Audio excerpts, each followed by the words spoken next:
اتنی اندھیر نگری ملک میں، تو یہ گورننس کا کیا کہتے ہیں کہ اندھیر نگری سے بھی زیادہ ہے کہ جب فرسٹ ویک آف اگست میں 2023 میں CCI کا اجلاس بلا کے، کونسل آف کامن انٹرسٹ کا اجلاس بلا کے، اس میں بلوچستان کے کسی بھی ایک صوبے کا نہیں کیا.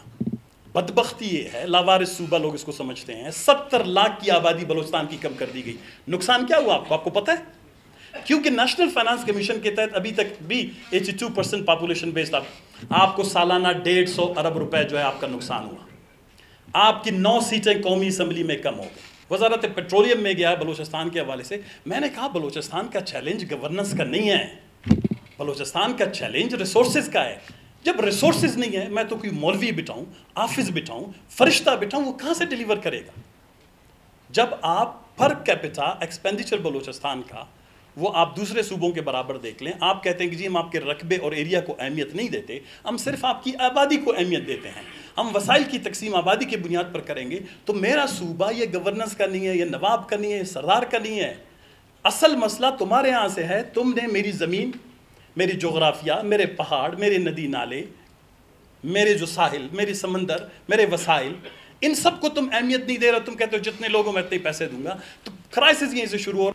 سب سے پہلے تو میں بلوچستان سول سروس کے ہمارے آج کے جو آرگنائزر ہیں اس پروگرام کے، محترم مجیب کمبرانی صاحب، ڈاکٹر صاحب آپ کا، دورانی صاحب، اور آپ کی جو سارے کیبنٹ کے جو اراکین ہیں جنہوں نے آج کا یہ مکالمہ، آج کا یہ ڈسکشن جو ہے، جو گورننس کے حوالے سے جو ڈسکورس ہے یہ منعقد کیا. میں اس کے لیے آپ سب کا ممنون و مشکور ہوں. بلوچستان میں ویسے قید نہیں ہے لکھنے اور پڑھنے کا، لیکن مکالمے کا قید بلوچستان میں ضرور پیدا ہو گیا ہے، جہاں پر 2 مختلف یا 3 مختلف آرائیں مل بیٹھ کر بہت سے مسائل پر بات کریں.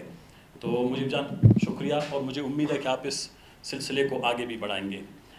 میرے لیے تھوڑی سی جو ہے ایک آکورڈ سی پوزیشن ہے کہ مجھ سے پہلے گورننس پہ، ریفارم پہ، پبلک سروس ڈیلیوری پہ سب سے زیادہ ایکسپرٹس نے تقریباً گورننس کے تمام شعبجات کو جو ہے وہ ایک کوزے میں بند کر دیا. آغا صاحب کی جو ایک ادبی وہ کیا کہتے ہیں طرز میں جو گورننس کے جو چیلنجز ہیں، جو ڈیزائرز ہیں، جو اس میں جو ایول چیلنجز ہیں، ان سب کو اس نے بڑے تنقیدی اور ادبی انداز میں بیان کیا. کیسر بنگالی صاحب میرے بڑے مہربان ہیں، میرے آئیڈیل رہے ہیں. سب سے پہلے جب اس وقت یہ گوگل شوگل ہوا کرتا نہیں تھا تو مجھے یاد ہے سوشل پالیسی ڈیولپمنٹ کی ایک کتاب ان کی نکلتی تھی کراچی سے، جس میں بلوچستان کے بارے میں کچھ ڈیٹا ہوتا تھا. تو وہ میرے لیے 2002 سے جو ہے وہ میرے لیے ڈیولپمنٹ اور پالیٹکس کے شعبے میں پڑھنے کے لیے انٹرسٹ کا باعث بنے. غلام علی بلوچ صاحب ہیں، عبداللہ بھائی نے، شہزادہ صاحب نے، محترم شوانی صاحب نے بہت خوبصورت باتیں کی. محترم سرفراز بگٹی صاحب آپ کا تہ دل سے مشکور، اور محترم مشاہد حسین سید صاحب کا میرے بڑے اچھے دوست ہیں، بھائی ہیں، بہت عرصہ ہم نے ساتھ گزارا ہے. ان سب کے سامنے شاید ان تمام معاملات پہ بھی میں چاہ رہا تھا کہ ان کی باتیں زیادہ سنیں. ایک تو یہ ہے کہ یہ جو تمام ہمارے ہاں مسائل ہیں، چیلنجز ہیں، ہم تھوڑا سا شاید، میں کیونکہ سیاسی آدمی بھی ہوں، ڈیولپمنٹ میں بھی تھوڑا بہت انٹرسٹ رکھتا ہوں، اور پالیٹکس میں، اور پرٹیکولرلی پالیٹکس میں بھی میرا ایک کریٹیکل اوپینین ہمیشہ رہا ہے چیزوں کو دیکھنے کا. اور کیا کہتے ہیں کہ پیسیمسٹک نہیں رہا ہوں لیکن کریٹیکل ضرور رہا ہوں. اور جس طرح آپ لوگوں نے ساری جو یہ مجلس ہوئی جس میں ہم نے گورننس کے مختلف جو ایٹریبیوٹس ہیں، پھر اس کے بعد پرنسپلز ہیں، اس کے بعد گورننس اگر اچھی ہو تو اس کے بعد اس کے ڈیلیوریبلز ہیں، اس پہ سب نے ہم نے بڑی تفصیل کے ساتھ بات کیا. لیکن بدقسمتی سے اس وقت پاکستان، آپ کو پتہ ہوگا، in terms of governance Pakistan is considered lowest 30، جو وہ کیا کہتے ہیں کہ لیسٹ گورنیبل کنٹریز میں جو ہے پاکستان کا شمار ہوتا ہے. جو ڈیٹا ہے، جو انفارمیشن ہے، جو معلومات ہے گورننس کے حوالے سے پاکستان کا، آپ کسی بھی مصدقہ ویب سائٹ پہ جائیں، UNDP کی رپورٹ پہ جائیں، ورلڈ بینک کی رپورٹ پہ جائیں، IMF کی رپورٹ پہ جائیں، یا ریسنٹلی جو رپورٹ ہے ایک UNDP کی جس کو میں کہتا ہوں وہ بائبل ہے جو ڈیولپمنٹ کا، پرٹیکولرلی بلوچستان، سندھ، پنجاب، جو پاکستان کا اوورآل جو نیشنل ڈیولپمنٹ کا جو لینڈسکیپ ہے، وہ ایک آئینے کی طرح جو کوزے میں اس کو بند کر دیا گیا ہے. وہ 3 Ps، policy, power and people. وہ حفیظ پاشا صاحب نے وہ جب مرتب کیا تو I was part of the advisory council member. SN Iqbal صاحب تھے، میں تھا، شاندانہ گلزار صاحبہ تھی. تو وہ اگر آپ پڑھیں گے تو آپ کو اندازہ ہو جائے گا کہ پاکستان میں گورننس کتنی بدصورت انداز میں جو ہے وہ زندگی گزار رہی ہے. یعنی آپ تصور بھی نہیں کر سکتے ہیں کہ کسی بھی ایک انڈیکیٹر کو لے لیں، اور پرٹیکولرلی جب بلوچستان کے حوالے سے آپ انڈیکیٹرز کو لیتے ہیں، کیونکہ میں گورننس کو ریلیٹ کرتا ہوں اس کے آؤٹ کم کے ساتھ. میں ابھی گورننس خود ہے کیا اس پہ سب نے آپ لوگوں نے سن لیا، اس کے ایٹریبیوٹس کیا ہیں، پرنسپلس کیا ہیں، پلرز کیا ہیں، اس پہ اب میں نہیں آتا ہوں. اس پہ میرے تمام معزز سینئر جو ہے ہمارے ایگزیکٹو کے جو دوست ہیں انہوں نے بات کی. تو جب آپ ڈیلیوریبلس کی طرف جاتے ہیں تو آپ کو لگے گا کہ شاید اس میں گورننس ہے ہی نہیں پاکستان میں، اور اس کی جو بنیادی وجہ ہے، اب میں اس کا ذمہ دار آپ کو نہیں ٹھہراتا. آغا صاحب نے آپ لوگوں کے حوالے سے بھی کچھ گلے شکوے کیے اپنی، وہ یہ خود احتسابی کا انہوں نے ذکر کیا کہ جس میں ہماری اپنی خواہشیں ہیں، ہماری اپنی فرمائشیں ہیں، ہماری اپنی آسائشیں ہیں، اور ہمارا جس نظام میں ہم زندگی گزارتے ہیں اس کے لوازمات اتنی تیزی کے ساتھ بڑھ رہے ہیں، جس میں اخلاقیات، تہذیب وغیرہ جو گھٹتے جا رہے ہیں، تو اس میں جو ہے جس کے ہاتھ میں تھوڑا سا بھی اختیار آ جاتا ہے اس کا غلط استعمال کرتا ہے، اور اس میں آپ ایگزیکٹو لوگ صرف ایک پلر ہو. تو کیا پاکستان میں گورننس کی یہ جو سب سے بڑا چیلنج ہے، جس کا سب سے زیادہ افیکٹ یا امپیکٹ یا وکٹم جو ہے وہ بلوچستان ہے، کیا یہ صرف آپ کی وجہ سے ہے؟ آپ لوگوں نے اس پہ بات نہیں کی.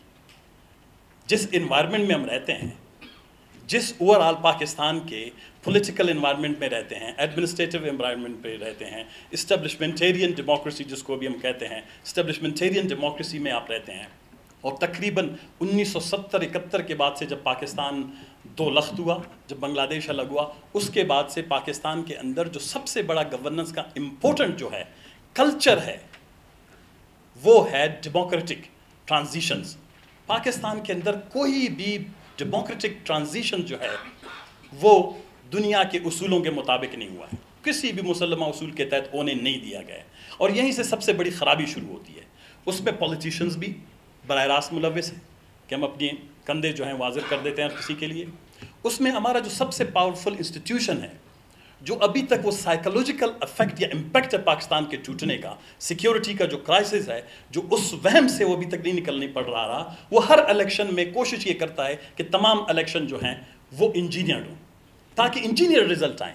جب کسی بھی قوم کی ترقی میں آپ جو ہیں وہ ایولیوشنری پروسیس کو، ارتقائی عمل کو روکنے کی کوشش کرتے ہیں، انجینئر طریقے سے چیزوں کو آگے بڑھاتے ہیں، تو آپ کو ہمیشہ نظر آئے گا کہ وہاں پر پھر ترقی اور تعمیر نہیں ہوگی. تو اس وقت جو پاکستان کا گورننس کا کرائسس ہے، it involves the military establishment.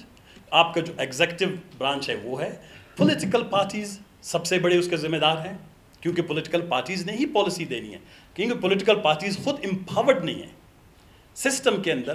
جب وہ آپ کے ساتھ نیگوشیٹ نہیں کرتے، آپ کے ساتھ بیٹھ نہیں سکتے، آپ کے ساتھ ڈائلاگ نہیں کر سکتے. آپ مجھے بتائیں کہ کبھی بھی کسی بھی موضوع پر، جس طرح آغا صاحب نے بڑی اچھی بات کی، 20 سال سے بلوچستان میں شورش ہے، شابان سے لے کر آپ کے ریڈ زون کی 2 گیٹوں میں، اس ایریا کو چھوڑ کے بلوچستان کی ریٹ کہاں پہ ہے؟ بلوچستان کے میں گورننس کا ریٹ کہیں پہ نہیں ہے. خوبصورت بات کی انہوں نے، 144 آپ نافذ نہیں کر سکتے.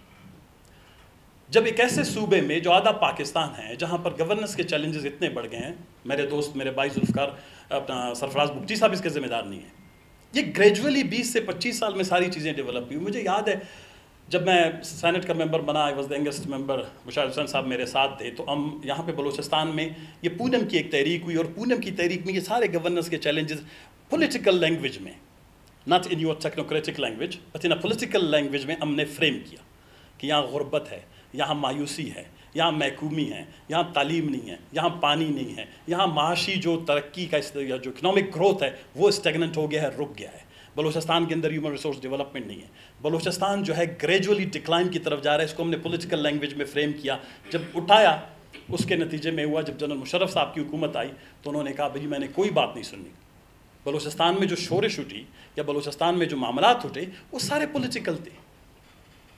آپ نے میرے خیال میں وائی نیشنز فیل پڑھا ہوگا، بڑی اچھی کتاب ہے، اس کا چیپٹر 2 اس میں پرٹیکولرلی ایک اس نے دیا ہوگا ہے تھیوریز ڈونٹ ورک. اس میں لکھا گیا تھا جب بلوچستان کے بارے میں اسلام آباد کی ایک تھیوری ہے، tribal leaders, nationalist parties, they are the responsible ones. تو اس نے کوئی 3 تھیوریز دی تھی. ایک تو ہائپوتھیسس دی تھی، ایک جغرافیکل ہائپوتھیسس کا ذکر کیا تھا اس نے، اگنورنس کا ہائپوتھیسس کا، اور کلچرل ہائپوتھیسس کا ذکر کیا تھا کہ یہ قوموں کی پسماندگی میں ان کا بڑا کردار ہے. لیکن اس نے بعد میں پروو کیا ہے کہ یہ غلط ہے. کوئی بھی قوم، کوئی بھی کلچر، کوئی بھی زمین، اس کے اندر اگر پسماندگی اور ترقی ہوتی ہے تو وہ سارے کے سب کی بنیادی وجہ اچھے ادارے ہیں، اچھے انسٹیٹیوشنز ہیں. اور بدقسمتی سے اس وقت جو بلوچستان کے اندر بھی سب سے بڑا کرائسس ہے، پاکستان کے اندر ہے یہ کرائسس. اب بلوچستان سے بات آگے بڑھ چکی ہے. جو پاکستان کے اندر اس وقت کرائسس ہے وہ انسٹیٹیوشنز کا ہے. کوئی انسٹیٹیوشنز کسی بھی انسٹیٹیوشن کا احترام نہیں کرتا. جب انکروچمنٹ ہو جاتی ہے, آپ ہمسائے کے گھر میں گھس رہے ہیں, اس کی پردے کو, اس کی چادر اور چاردیواری کو پامال کر رہے ہیں. آپ مجھے بتائیں کہ آپ لوگوں نے اس کا ذکر نہیں کیا کہ آپ لوگوں کے کام میں, آپ لوگوں کے ورکنگ میں, آپ لوگوں کے operational day to day affair میں انکروچمنٹ نہیں ہے, دائیں سے یا بائیں سے.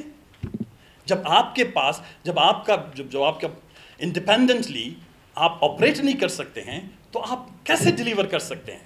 آپ سے غلام کیسے کریں؟ دوسری بات یہ آ جاتی ہے کہ پاکستان میں جو گڈ گورننس کا جو چیلنج ہے سب سے بڑا, بلوچستان میں جب میں 2002 میں جب سینیٹر بنا 2003 میں, اس وقت یہ گوگل نہیں تھا, اس وقت یہ اس طرح کے سوشل میڈیا کا اتنا بہت بڑا اثر نہیں تھا. آج جو لٹریچر اویلیبل ہے اس وقت یہ لٹریچر اویلیبل نہیں تھا, تو مجھے جانا پڑتا تھا. میں پائڈ کے آفس میں گیا, وہاں سے جتنے بھی کچرے سے کوئی 15-20 سال کی ان کی کتابیں تھیں وہ نکال لیے. اسی دوران میں مجھے کیسر بنگالی صاحب کی سوشل پالیسی جو ڈیولپمنٹ کا ان کا جنرل نکلتا تھا سیمائی تقریباً میرے خیال میں کراچی سے, یہ اٹھا لیا. وزارت پیٹرولیم میں گیا بلوچستان کے حوالے سے, میں نے کہا بلوچستان کا چیلنج گورننس کا نہیں ہے, بلوچستان کا چیلنج ریسورسز کا ہے. جب ریسورسز نہیں ہے, میں تو کوئی مولوی بٹھاؤں, حافظ بٹھاؤں, فرشتہ بٹھاؤں, وہ کہاں سے ڈیلیور کرے گا؟ جب آپ پر کیپٹا ایکسپینڈیچر بلوچستان کا وہ آپ دوسرے صوبوں کے برابر دیکھ لیں, آپ کہتے ہیں کہ جی ہم آپ کے رقبے اور ایریا کو اہمیت نہیں دیتے, ہم صرف آپ کی آبادی کو اہمیت دیتے ہیں, ہم وسائل کی تقسیم آبادی کی بنیاد پر کریں گے. تو میرا صوبہ یہ گورننس کا نہیں ہے, یہ نواب کا نہیں ہے, سردار کا نہیں ہے. اصل مسئلہ تمہارے یہاں سے ہے. تم نے میری زمین, میری جغرافیہ, میرے پہاڑ, میرے ندی نالے, میرے جو ساحل, میری سمندر, میرے وسائل, ان سب کو تم اہمیت نہیں دے رہے. تم کہتے ہو جتنے لوگوں میں اتنے پیسے دوں گا. تو کرائسس یہیں سے شروع ہو رہا ہے. اور پھر میں نے جا کے وہ جو ڈیٹیلز جب نکالنے شروع کیے, اس وقت بلوچستان میں حالات بڑھ گئے. مشاہد حسین صاحب ڈیرہ بگٹی آئے, اکبر خان بگٹی صاحب سے ملاقات کی, بلوچستان سے متعلق ایک پارلیمانی کمیٹی بنی. اور اس پارلیمانی کمیٹی میں صرف یہ باتیں ڈسکس نہیں ہوئی کہ پولیٹیشنز کو کیا چاہیے. آپ کو شاید آپ لوگوں نے بلوچستان سے متعلق پارلیمانی کمیٹی نہیں پڑھی ہوگی, اس میں جو سب سے بڑا مطالبہ میں نے رکھا تھا یا ہم نے رکھا تھا, کیونکہ مشاہد حسین صاحب آج بیٹھے ہیں, اچھی بات ہے ان کو, کہ جو بلوچستان سے متعلق کرنٹ ایشوز پہ جو کمیٹی بنی, اس وقت پاور پوائنٹ پریزنٹیشن نیا آیا تھا. تو میں نے کہا یہ اسلام آباد والے ہیں, بابو ہیں, ٹائی پہنتے ہیں, ہم جیسے غریب بلوچ, ڈاکٹر عیسی صاحب جاتے تھے, میں جاتا تھا, کوئی کہتا تھا ہم غریب ہیں, ہمارے جوتے نہیں ہیں, ہمارے کپڑے پٹے ہیں, پینے کا پانی نہیں. یہ ایسی باتیں سمجھتے نہیں ہیں. سنا let's do some substantive work. کاپیوں سے, کتابوں سے, سینسس رپورٹ سے, ہیلتھ کے رپورٹ سے, جتنے بھی ان کے ڈیٹا ویٹا تھے نکال کے میں نے پاور پوائنٹ پریزنٹیشن میں ڈالا. شاید حسین صاحب کو یاد ہے, کوئی 47 سلائیڈز میں نے وہاں پر پیش کیے بلوچستان کے کرنٹ کرائسس سے حوالے سے. Education, health, economy, gas deprivation, representation in services, federal services, provincial services, structure, یہ ساری چیزوں میں ہم نے ان تمام چیزوں کو جب وہاں پر پیش کیا, بدقسمتی سے اس پہ ایک رپورٹ تو بنی, لیکن اس رپورٹ کو عمل درآمد ہونے سے پہلے بلوچستان میں 2005 میں 2006 میں حالات اور بھی زیادہ خراب ہو گئے. اور وہی حالات ہیں جو اب تک بلوچستان میں سیدھا ہونے کا نام نہیں لے رہے. اور شاید ہم بھی وہی بھگت رہے ہیں جو ہم نے اتنی محنت کی کہ بلوچستان کے ان سارے مسائل کو. کیسر بنگالی صاحب نے خود ذکر نہیں کیا, وہ بہت ہی عمل سے انسان ہے. ان کی جو کتاب ہے کرائے فار جسٹس, امپیریکل انسائٹ آن بلوچستان, آپ لوگوں نے پڑھی ہوگی. اس میں 2 آخری جو آپ لوگ شاید اس میں اپنا چیپٹرز ہیں وہ ضرور پڑھیں. امبیلنس ان سروسز اور ایک ہے ریپرزنٹیشن کے ایشو پہ, جس میں جتنی کمیشنوں نے رپورٹ دی ہے. ہمارا سب سے بڑا جھگڑا یہ تھا کہ جی بلوچستان میں, اور میں آپ کو ایک چھوٹی سی کچھ فیکٹس بتاؤں, ٹائم کی کمی ہے, ڈاکٹر صاحب نے دے دیا کیونکہ وہ, میں آپ کو ایک بتاؤں. دیکھیں کے پی ہم سے سائز میں چھوٹا ہے, ابھی تقریباً مرج ہونے کے بعد فاٹا کے ڈسٹرکٹ کوئی 1 لاکھ اسکوائر کلومیٹر پہ بن گیا, اس کا رقبہ ٹوٹل. آبادی کے اعتبار سے تھوڑا سا ہم سے زیادہ ہے, کلچرلی اعتبار سے ہم سے تھوڑا سا چلو ڈفرینٹ تھا, اتنے زیادہ پوٹینشیل اور ریسورسز اس میں نہیں تھے. لیکن آپ دیکھیں کہ اس نے 20 سے 25 یا 30 سالوں سے وہاں پر جو ترقی ہوئی. اب جب آپ نیشنل جو ہمارا انکم ہے, اس میں ہمارا جو پرسنٹیج ہے بلوچستان کا, کے پی کا, سندھ کا, ان کا دیکھیں, بلوچستان کے فورن ریمیٹنسز 0% پہ آ کے رہ گئے ہیں. بلوچستان کے جو ڈومیسٹک جو ریمیٹنسز ہیں وہ 0.3% پہ آ کے رہ گئے ہیں. Balochistan multi dimensional poverty index میں, اور ملٹی ڈائمینشنل پاورٹی انڈیکس آپ لوگ سارے پڑھے لکھے لوگ ہیں, میں اس کی تفصیل میں نہیں جاتا, ہیلتھ ہے, ایجوکیشن ہے, بلوچستان 72 اور 80% ملٹی ڈائمینشنل پاورٹی انڈیکس کا شکار ہے. پنجاب 10% اور 29%.